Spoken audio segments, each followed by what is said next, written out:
Hello बच्चों, कैसे हैं आप लोग। आशा करता हूं कि आप लोग बहुत अच्छे होंगे। आप सबों का अकबर क्लासेस के यूट्यूब चैनल में स्वागत है। जैसा कि हमने देख रहा था कि पीछे वाले लेक्चर्स को मैं जब देख रहा था कि आप आईआईटी फाउंडेशन के जो लेक्चर्स हैं, जो आईआईटी फाउंडेशन के जो वीडियो लेक्चर्स हैं, वो मैं क्लास 8 का काइनेमेटिक्स का कराया था, तो उसमें आप लोगों ने बहुत पसंद किया। और उसमें एक कमेंट ऐसा भी आया जिसमें बताया गया सर क्लास 7 के काइनेमेटिक्स को भी कराएं। मैं लेवल 2 और लेवल 1 और लेवल 3 लेवल 1 2 3 के क्वेश्चंस को ही कराया था उसमें, और लेवल के ही क्वेश्चन कराऊंगा मैं, क्योंकि पीछे वाले क्वेश्चन थोड़ा रिलेटिवली ईजी है। तो मैं कोशिश मैंने सोचा था कि हाँ मैं जल्दी से जल्दी कराऊँ, बट बहुत जल्दी नहीं करा पाया क्योंकि बहुत सारे रिकॉर्ड्स करने पड़ते हैं। तो आज मैं शुरू करने जा रहा हूँ क्लास 7 का काइनेमेटिक्स आईआईटी फाउंडेशन जो पियर्सन का है। ठीक है, तो लेवल 1 से शुरू करेंगे। उसमें लेवल 3 से शुरू किया था, इसमें लेवल 1 से शुरू करेंगे क्योंकि क्लास 7 के बच्चे थोड़ा रिलेटिवली कम जानते हैं। तो आप लोग जानते होंगे सारी बातें। मोशन हमने पढ़ा था। अगर मोशन आप नहीं पढ़े तो आप मोशन एंड टाइम क्लास 7 के लेक्चर्स को देख लें, उसमें बेसिक बातें आप जान लीजिएगा, और यहाँ पे भी हम कुछ चीज़ें रिपीट कर देंगे। ठीक है, तो शुरू करते हैं लेवल 1 के क्वेश्चन। जो मुझे नहीं जानते हैं वो जान लें, मैं हूँ ज़रीफ़ अकबर, आप का फिज़िक्स का टीचर। ओके, तो मैं शुरू करता हूँ class 7th kinematics IIT foundation Pearson level 1 question number 1। यहाँ पे मेरे पास जो बुक अवेलेबल है, वैसे आपका एडिशन चेंज हो जाएगा तो कुछ और होगा। यहाँ पे पेज नंबर 70 है, क्वेश्चन नंबर 1। वैसे अब 3.1 2.1 इस तरह से आया हुआ है। ठीक है, अब लेवल 1 के क्वेश्चन निकालें, मैं वैसे क्वेश्चन लिख दूंगा और या बोल दूंगा। ठीक, चलिए शुरू करते हैं। चलिए लेवल 1 में concept application level 1, state whether the following statements are true और फॉल्स। ट्रू और फॉल्स की बात कर रहा है यहाँ पे, ट्रू और फॉल्स। कोई बात नहीं।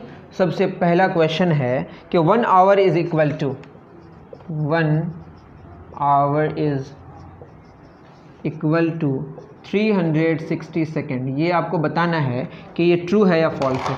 मैं जब भी क्वेश्चन कराऊंगा उसमें जितनी सारी बातें होंगी वो सारी बातें वहाँ से मैं बताने की कोशिश करूँगा कि क्या क्या बातें छुपी हुई हैं। पहली बात, 1 आवर। आवर क्या है? Our is a unit of time. Our is a big unit of time. उससे भी छोटा यूनिट है कौन? मिनट। उससे भी छोटा कौन है? सेकेंड। और सेकेंड इज़ ऐसा unit of second, SECOND। Second का सिंबल स्मॉल एस है, ख्याल में रखिएगा। सेकेंड का सिंबल स्मॉल एस है, कैपिटल एस कुछ और बात हो जाती है। ठीक, तो आपको याद रहे second is SI unit of time. क्या होता है SI यूनिट? बहुत सारे यूनिट हैं वर्ल्ड में, बहुत तरीके के यूनिट इस्तेमाल किए जाते हैं, लेकिन जो इंटरनेशनली एक्सेप्टेड है, जो BIPM ब्यूरो इंटरनेशनल डेस्पॉइट मेजर्स के अकॉर्डिंग बात करता है, ये फ्रांस में है, पूरी दुनिया के लगभग सारे मुल्क, सारे देश इसको मानते हैं। उसके अकॉर्डिंग सेकंड को international system, that is system में इंटरनेशनल में बोला जाता है फ्रेंच में, वो टाइम का ऐसा यूनिट क्या है? सेकंड है। और 1 घंटा में आपको पता है 1 आवर, 1 आवर में कितने मिनट्स होते हैं? 60 मिनट्स। और 1 मिनट में कितने सेकंड्स होते हैं? 60 सेकंड्स। तो 60 इंटू 60 सेकंड्स, तो ये होगा 3600 सेकंड्स। तो 1 घंटे में 3600 सेकंड्स होते हैं। 1 घंटे में कितने सेकंड्स होते हैं? 3600। कितना बोला है? 1 घंटे में 360 सेकंड्स होते हैं। तो ये फॉल्स है। क्या है ये? फॉल्स है। तो ट्रू होगा या फॉल्स होगा? तो ये आंसर इसका फॉल्स होगा। इसमें और कुछ बातें जान लेते हैं कि 3000 या 60 मिनट इज इक्वल टू कितना आवर? 1 आवर। तो 1 मिनट में कितने आवर्स होंगे? ऐसा भी क्वेश्चन हो सकता है, 1 आवर 60 आवर। या 1 सेकेंड में कितने सारे घंटे होंगे? 1 आवर 3600 आवर। मतलब 1 घंटा को 3600 भागों में बांटेंगे तो उसका एक भाग क्या होगा? 1 सेकंड होगा। या 1 घंटे में कितने सेकंड्स होंगे? 3600 सेकंड्स। सेकंड क्या है? टाइम का ऐसा यूनिट है। मेरी बात समझ आ रही है? ये सारी चीज़ें आप दिमाग में नोट डाउन करें, या जो जो बोर्ड में दिख रहा है वो सारी चीज़ें नोट डाउन करें। फिर आगे बढ़ते हैं।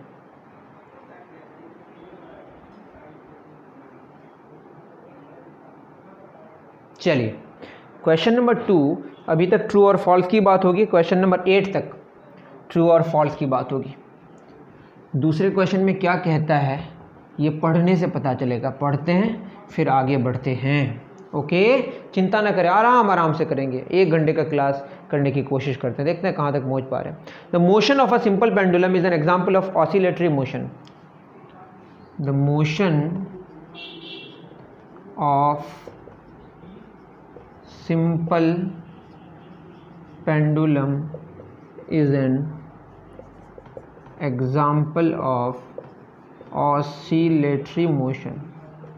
ये ट्रू है या फॉल्स? आप जानते होंगे सिंपल पेंडुलम जो होता है वो क्या होता है, एक रिजिड सपोर्ट होता है, एक धागा होता है जो बहुत ज़्यादा ही हल्का होता है। इस बॉब के रिस्पेक्ट में, बॉब किसका बना हुआ होता है, मेटल का बना हुआ होता है, और इसको अगर आगे करके छोड़ दें तो ग्रेविटी के वजह से वो आगे पीछे करते जाता है। और इस पोजीशन को क्या बोलते हैं, मीन पोजीशन। आगे के क्वेश्चन के अकॉर्डिंग हम और इसमें डिटेल्स बताएंगे, और इसको बोलते हैं एक्सट्रीम पोजीशन। ठीक है, अपने मीन पोजीशन के आगे पीछे करने वाले मोशन को हम लोग कहते हैं टू एंड फ्रो मोशन, या बैक एंड फोर्थ मोशन, या ऑसिलेटरी मोशन, या वाइब्रेटरी मोशन। और ये चूंकि अपने मीन पोजीशन के आगे पीछे करता है, जैसे आप झूला झूलते हैं, ऐसे मोशन को हम लोग क्या बोलते हैं, ऑसिलेटरी मोशन। तो सिंपल पेंडुलम का जो काम है, ये टाइम को कैलकुलेट करने के लिए इसका हम लोग इस्तेमाल करते हैं, टाइम देखने के लिए इस्तेमाल करते हैं। तो ये ठीक है, वो अलग बात है उसका यूज़ क्या है, बट ये ऑसिलेटरी मोशन है, तो ये ट्रू है। क्या ये ट्रू है? नोट डाउन करें, फिर आगे के क्वेश्चन में चलते हैं। बहुत इजी क्वेश्चन था। बहुत तरह के मोशन है, सर्कल में चलेगा तो circular motion, to and fro motion करेगा तो उसको ऑसिलेटरी मोशन कहते हैं। करें नोट डाउन।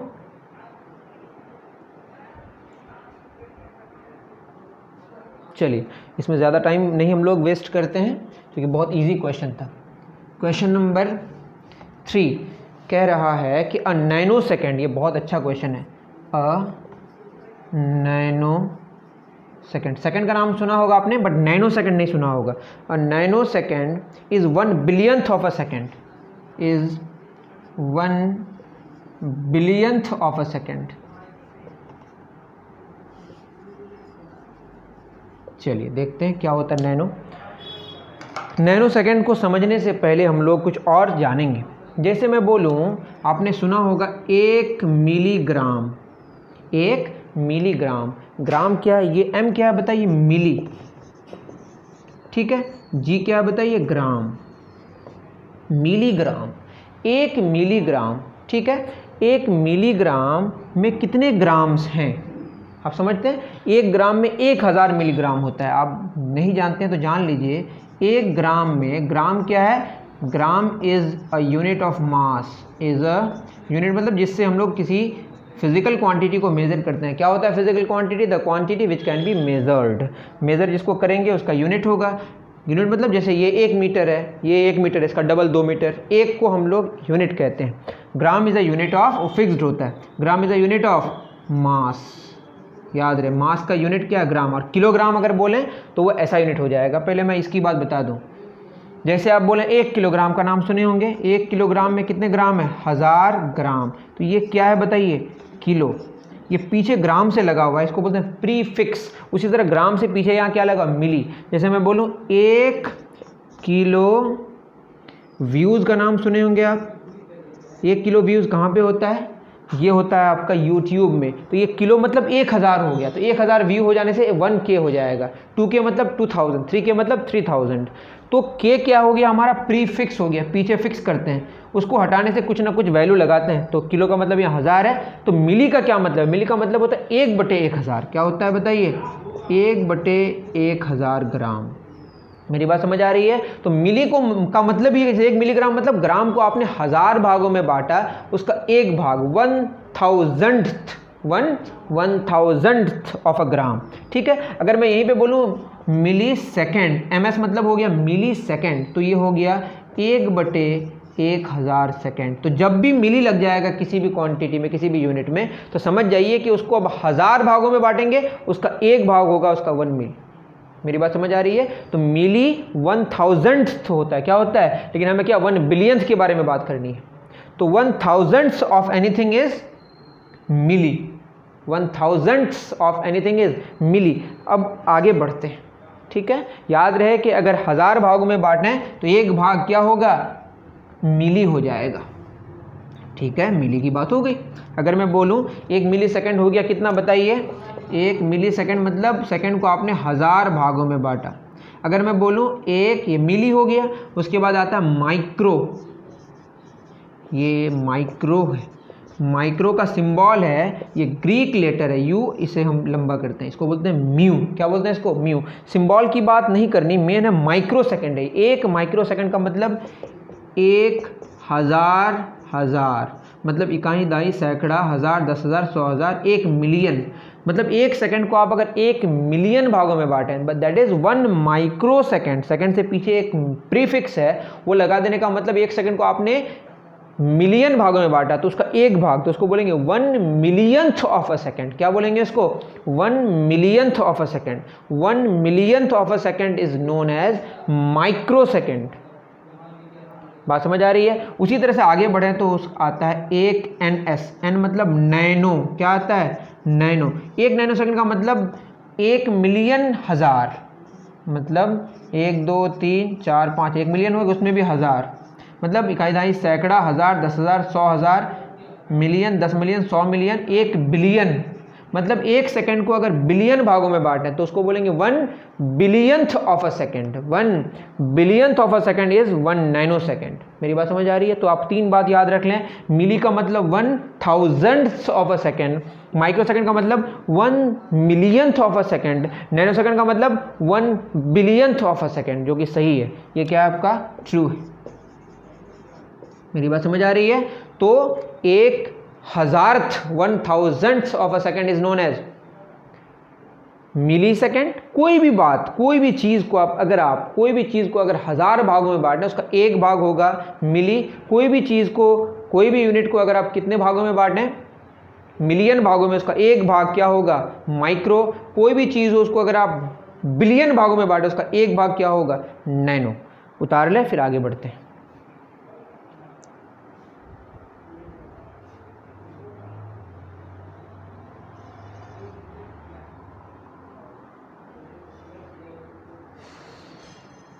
चलिए question number 4।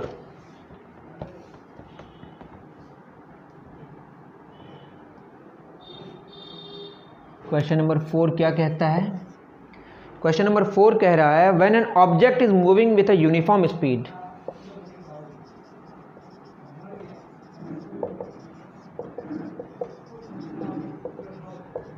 with uniform speed, its average speed is equal to its velocity. Its average speed is equal to velocity. Uniform speed का मतलब क्या है कि वो इक्वल टाइम इंटरवल्स में इक्वल डिस्टेंसेस कवर कर रहा है। इक्वल टाइम इंटरवल्स में इक्वल डिस्टेंसेस कवर कर रहा है। लेकिन वेलोसिटी का मतलब इक्वल टाइम इंटरवल्स में इक्वल डिस्प्लेसमेंट होगा। दोनों अलग अलग बात है, दोनों अलग अलग बात है। ये तब सही होता है जब स्ट्रेट लाइन पाथ होता है, क्योंकि स्ट्रेट लाइन पाथ में क्या होगा, जो डिस्टेंस कवर होगा, पलटी नहीं मारना चाहिए। मतलब अगर कोई सीधे जा रहा है तो ये आप जानते हैं ना, डिस्टेंस क्या होता है? Actual path of the length, actual length of the path. जिस रास्ते से आप जाएंगे उस रास्ते की टोटल लेंथ को क्या बोलते हैं? डिस्टेंस। ये मान लेते ए से चलना शुरू किया और कोई बी में आया और ऐसे चला, तो इस रास्ते की जो कुल लंबाई होगी उसको डिस्टेंस बोलेंगे। डायरेक्ट वाले को क्या बोलेंगे? डिस्प्लेसमेंट। और डिस्टेंस को टाइम से डिवाइड करते हैं तो क्या मिलता है? स्पीड। स्पीड क्या होता है? डिस्टेंस बटे टाइम। और टोटल डिस्टेंस को टोटल टाइम से डिवाइड करेंगे तो क्या मिलेगा? Average speed. और वेलोसिटी क्या होता है बताइए? डिस्प्लेसमेंट बटे टाइम टेकन। और आपको अगर ये फर्दर अच्छे से जानना है तो आप मेरे मोशन के लेक्चर्स को देखें, ठीक है? आपको प्लेलिस्ट में जाके मिल जाएगा, आप सर्च करेंगे मिल जाएगा, मोशन ज़रीफ़ अकबर या मोशन अकबर क्लासेस, तो आपको पूरा लेक्चर वहाँ पे अवेलेबल है। तो टोटल डिस्प्लेसमेंट बटे टोटल टाइम टेकन से एवरेज वेलोसिटी मिलेगा, और टोटल डिस्टेंस से टोटल टाइम को डिवाइड करेंगे तो एवरेज स्पीड मिलेगा। ये तब सेम होगा, क्योंकि टाइम दोनों के लिए सेम होगा, जब स्ट्रेट लाइन पाथ होगा। यूनिफॉर्म स्पीड से कोई मतलब नहीं है, ठीक है? मेरी बात समझ आ रही है? जैसे सर्कल में अगर कोई बॉडी घूमे तो उसकी एवरेज स्पीड कुछ होगी, बट यहीं से यहीं तक आ जाए तो एवरेज वेलोसिटी क्या हो जाएगी? 0, क्योंकि डिस्प्लेसमेंट कितना हो जाएगा? 0। अगर बात आपको नहीं समझ आ रही है तो मैंने फिर कहा कि मोशन के लेक्चर्स को देखें, क्योंकि ये अगर इक्वल टाइम इंटरवल में इक्वल डिस्टेंसेस कवर हो तो स्पीड होगा, इक्वल टाइम इंटरवल्स में अगर इक्वल डिस्प्लेसमेंट हो तो क्या होगा? वेलोसिटी होगा। ये दोनों तभी सेम होगा जब डिस्टेंस और डिस्प्लेसमेंट सेम होगा, और जब डिस्टेंस और डिस्प्लेसमेंट सेम कब होगा, जब स्ट्रेट लाइन पाथ होगा। तो ये फॉल्स है। यही क्वेश्चन में अगर स्ट्रेट लाइन पाथ की बात बोलता है तो हमारा डिस्टेंस और डिस्प्लेसमेंट भी सेम होता है और एवरेज स्पीड और एवरेज वेलोसिटी भी सेम होता है। ठीक है, आगे क्वेश्चन है, उससे डिस्कशन हम लोग और भी कुछ करेंगे। यहाँ पे समझ नहीं आया तो आप इसको कमेंट सेक्शन में लिख सकते हैं, फिर मैं कभी इसको बता दूंगा। ठीक है, या कमेंट में ही हम इसको अच्छे से समझाने की कोशिश करेंगे। और अगर कोई दूसरे लोग देखते हैं, मतलब दूसरा कोई स्टूडेंट देख रहे हैं जो व्हाट्सएप के ग्रुप में नहीं जुड़े हुए हैं, तो आप जुड़ सकते हैं। अकबर क्लासेस आप सर्च कीजिएगा, कहाँ पे सर्च कीजिएगा, फेसबुक में मिल जाएगा नंबर, या आप गूगल में ही सर्च कीजिएगा अकबर क्लासेस, तो वहाँ से नंबर मिल जाएगा। उसी नंबर में आप रिक्वेस्ट कर सकते हैं कि मैं 7th क्लास के व्हाट्सएप ग्रुप में जोड़ना चाहता हूँ, तो आपको जोड़ दिया जाएगा। ओके, आप नोट डाउन करें।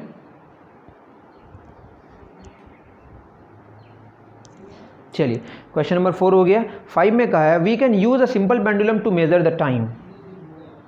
टाइम को मेजर करने के लिए, टाइम एक्चुअली क्या है कि क्वेश्चन नंबर 5 में बोला है कि we can measure time using simple pendulum.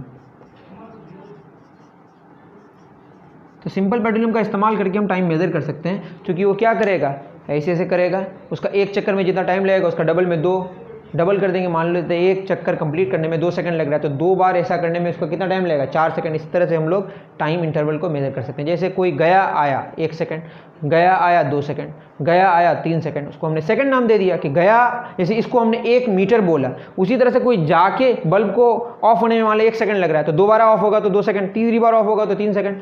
किसी एक इवेंट को, 2 इवेंट्स के बीच का जो ड्यूरेशन है उसको हमने मेज़र कर लिया, उसके बाद उसी का इस्तेमाल करके उसी को कंपेयर करके फिर दूसरे वैल्यू को जाना। जैसे मैं बोलूं कि यहाँ से यहाँ तक इतना 1 कलम है, तो इसका डबल 2 कलम, इसका ट्रिपल 3 कलम। उसी तरह से एक बार वो चक्कर लगाने में जितना टाइम लगाया उसको बोले 1 सेकंड, तो उसका डबल क्या हो जाएगा 2 सेकंड, उसका ट्रिपल क्या हो जाएगा 3 सेकंड। तो ये आप जान लेंगे, आप याद रखें, सिंपल पेंडुलम का इस्तेमाल करके हम टाइम को मेजर कर सकते हैं, ये ट्रू है। चलते हैं आगे question. Bye using distance time graph. अब क्या होता है डिस्टेंस टाइम ग्राफ, जो नहीं जानते हैं वो देख लें। देखिए question number 6, by using distance time graph, by using dt मतलब डिस्टेंस टाइम हम लिखा हुआ है, ठीक है, distance time graph, we can find out the average speed. We can find out average speed of an object. किसी object का ही तो स्पीड होगा ना एवरेज। जैसे ये टाइम है और इधर क्या है, डिस्टेंस है, और इस तरह का कोई ग्राफ है, मान लीजिए स्ट्रेट लाइन है अभी, और ये 0 सेकंड और ये यहाँ पे आपका 5 सेकंड, और ये कितना 50 मीटर। तो कितना डिस्टेंस ट्रेवल किया 50 मीटर, टाइम कितना लगा 5 सेकंड, तो एवरेज स्पीड क्या हो जाएगा 50/5। डिस्टेंस बटे टाइम क्या मिलता है, एवरेज स्पीड। टोटल डिस्टेंस बटे टोटल टाइम क्या होगा, एवरेज स्पीड।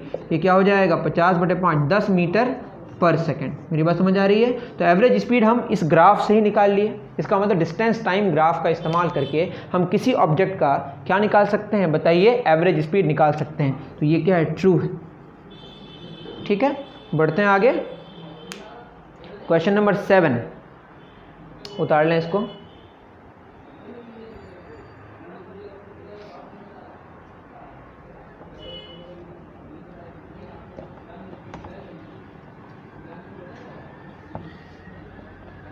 क्वेश्चन नंबर 7 क्या कह रहा है, क्वेश्चन नंबर 7 कह रहा है कि speedometer is used, speedometer is used to measure the distance travelled, to major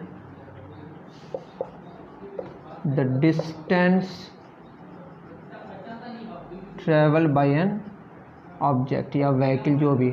ठीक है, तो स्पीडोमीटर से बात ही समझ आ रही है कि स्पीड मेजर करेगा, उस इंस्टेंट में कितनी स्पीड होगी। ये नहीं कि टोटल डिस्टेंस 30 किलोमीटर है, 1 घंटा लगा 30 किलोमीटर पर आवर एक बार कांटा दिखा देगा, ऐसा नहीं है। स्पीडोमीटर उस इंस्टेंट में कितनी स्पीड है वो बताएगा। तो स्पीडोमीटर क्या करता है, मेजर्स इंस्टेंटेनियस स्पीड, उस इंस्टेंट में जितनी स्पीड है। इंस्टेंट ऐसा नहीं कि एवरेज बताएगा, इंस्टेंट लिख लीजिएगा। स्पीडोमीटर मेजर्स इंस्टेंटेनियस स्पीड, और डिस्टेंस ट्रैवल करने के लिए जो मीटर लगा हुआ रहता है उसको बोलते हैं हम लोग odometer, odometer measures distance travelled, 2 metre लगा हुआ होता है एक ओडोमीटर जो डिस्टेंस ट्रेवल को मेजर करेगा। लिख लीजिए आप कॉपी में, odometer measures distance travelled by an object and speedometer measures instantaneous speed, not average speed, not velocity. Speedometer measures instantaneous speed, इसको आप लिख लें।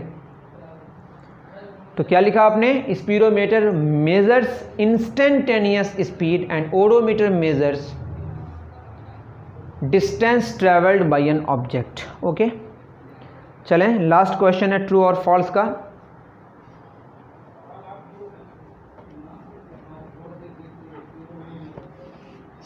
क्वेश्चन नंबर 8 कह रहा है कि the distance time graph of the motion of an object moving with a constant speed is a straight line. Distance time graph क्या होगा, स्ट्रेट लाइन होगा अगर वो distance time graph of the motion of an object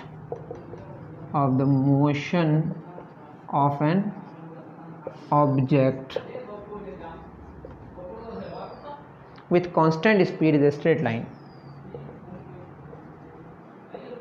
constant speed is straight line. Constant speed का मतलब equal time intervals में equal distance को cover करेगा। टाइम है और डिस्टेंस है तो ग्राफ ऐसा ही होगा इक्वल। जैसे मैं बोलूँ 0 1 में आप अगर ग्राफ बना के देखिएगा समझ आएगा।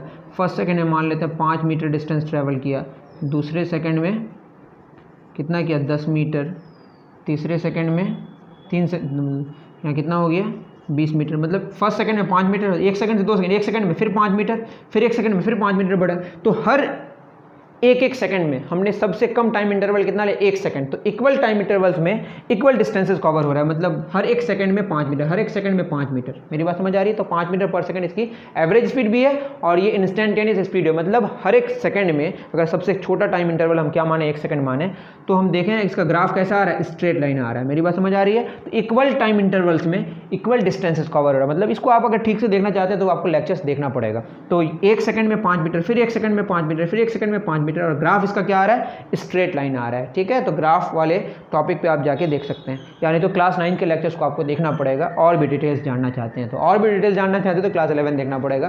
तो आप अभी जस्ट याद रखना स्ट्रेट लाइन होगा, ये ट्रू है। तो ये क्या है बताइए, ट्रू है। तो हमारी ट्रू और फॉल्स वाला जो वो है वो ख़त्म हो गया। अब हम लोग आएंगे फिल इन द ब्लैंक्स में। तो आज फिल इन द ब्लैंक्स तक करेंगे, उसके बाद फिर जो बच जाएगा वो हम लोग दूसरे लेक्चर में रिकॉर्ड करेंगे। ओके, इसको उतार लें। चलिए फिल इन द ब्लैंक्स में चलते हैं।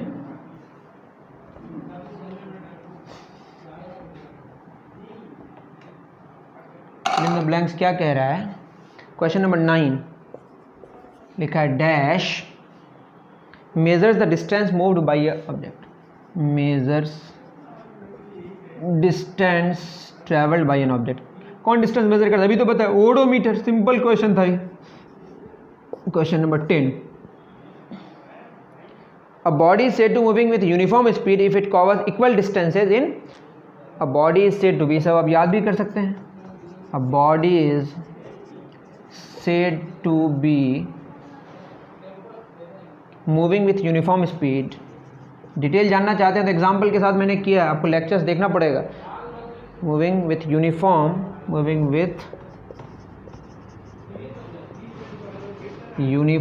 Speed if it covers equal distances, if it covers equal distances dash in equal intervals of time। मतलब 2 सेकंड में अगर 5 मीटर तो दूसरे 2 सेकंड में भी कितना 5 मीटर, तीसरे 2 सेकंड में भी कितना 5 मीटर, चौथे 2 सेकंड में भी कितना 5 मीटर। इस तरह से आपको हर 2-2 सेकंड में 5-5 मीटर डिस्टेंस ट्रेवल करना पड़ेगा। तो ऐसा अगर होगा तो उस स्पीड को क्या बोलेंगे, uniform speed. Okay, note down कर लें। क्वेश्चन नंबर 11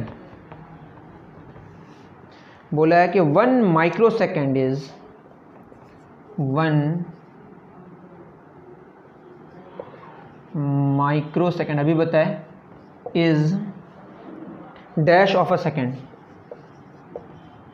1 सेकंड का कितना भाग है बताइए, माइक्रो मतलब 1 मिलियंथ, अभी बताया हमने, इज 1 मिलियंथ, लिखिएगा ठीक से, ONEMILLIONTH, 1 millionth of a second. और नैनो 1 बिलियंथ, 1 बिलियंथ। ऐसा यूनिट ऑफ स्पीड इज, ऐसा unit of speed is dash. Speed का फॉर्मूला डिस्टेंस कवर बटे टाइम टेकन, और डिस्टेंस का ऐसा यूनिट होता है मीटर और टाइम का होता है सेकंड, तो क्या होगा मीटर पर सेकंड, या ऐसे भी लिखा जाता है मीटर पावर 1 है ऊपर आएगा तो -1। ठीक है, तो डिस्टेंस का ऐसा यूनिट मीटर और टाइम का ऐसा यूनिट सेकंड, तो डिस्टेंस बटे टाइम मीटर पर सेकंड। बहुत ही सिंपल, इसको आप करें नोट डाउन।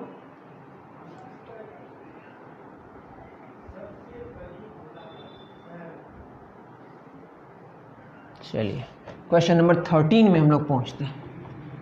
क्या कह रहा है क्वेश्चन नंबर 13? ये कह रहा है 1 kilometre is equal to 1 kilometre. मैंने बताया मीटर, इसका मीटर मेन यूनिट है, किलो उसका प्रीफिक्स है, तो 1 किलोमीटर में कितने मीटर्स होंगे, डैश है 1000 metres.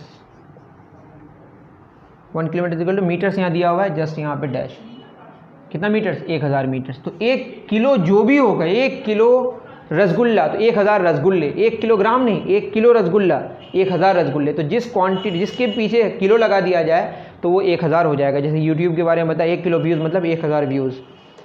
Okay, the time taken by the pendulum to complete one oscillation,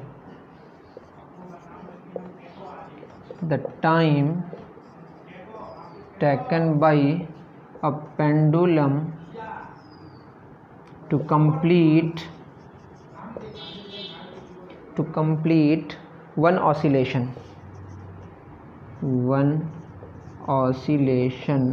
is called, क्या हो जाएगा बताइए। देखिए मैंने बताया था, फिर आप लेक्चर देखिएगा सिंपल पेंडुलम का मोशन में, तो आपको मिल जाएगा, डिस्क्रिप्शन में डाल देंगे नहीं तो हम। ये देखिए ये जाएगा इधर, ठीक है, जाके वापस आएगा, फिर वापस आके फिर पीछे आएगा, फिर पीछे आके यहाँ आएगा।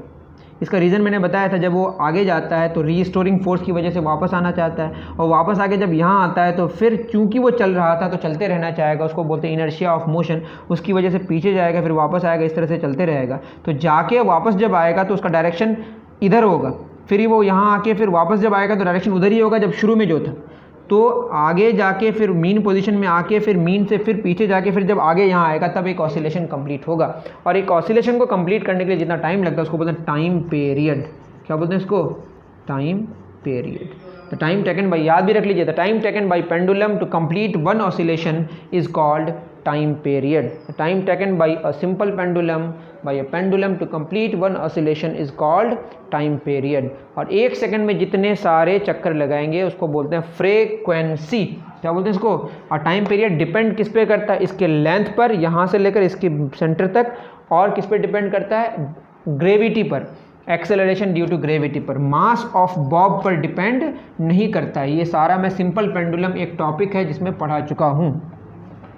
ठीक है, question number 15, the distance covered by an object in a unit time, the distance covered by an object in unit time is known as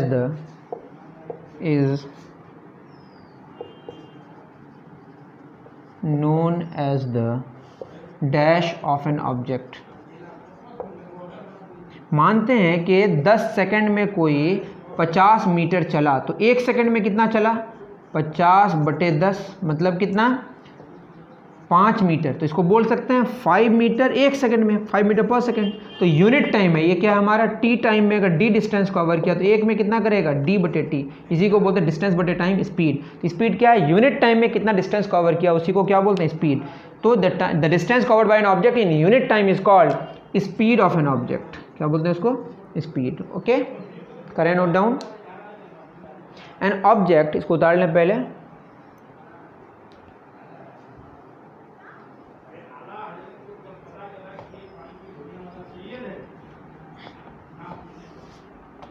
चलिए लिखेंगे 16 नंबर,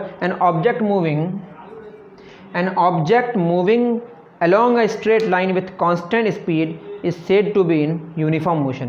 याद रहे, मैं इसको लिखा रहा हूँ, लिख लीजिएगा। An object moving along a straight line, straight line में चल रहा है और स्पीड भी चेंज नहीं हो रहा है, मतलब उसकी वेलोसिटी चेंज नहीं हो रही, मतलब उसका मोशन यूनिफॉर्म है। ठीक है, आप लिख लीजिएगा इस बात को।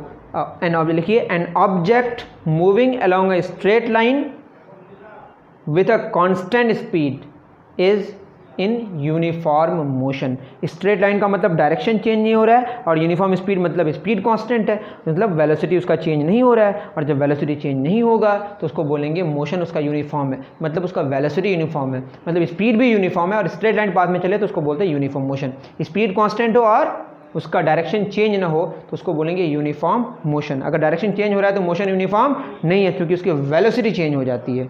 आपको लेक्चर्स देखना पड़ेगा अगर डिटेल्स देखना है तो। उसके बाद the speed of the Bob of a simple pendulum is maximum, ये अच्छा क्वेश्चन है। The speed of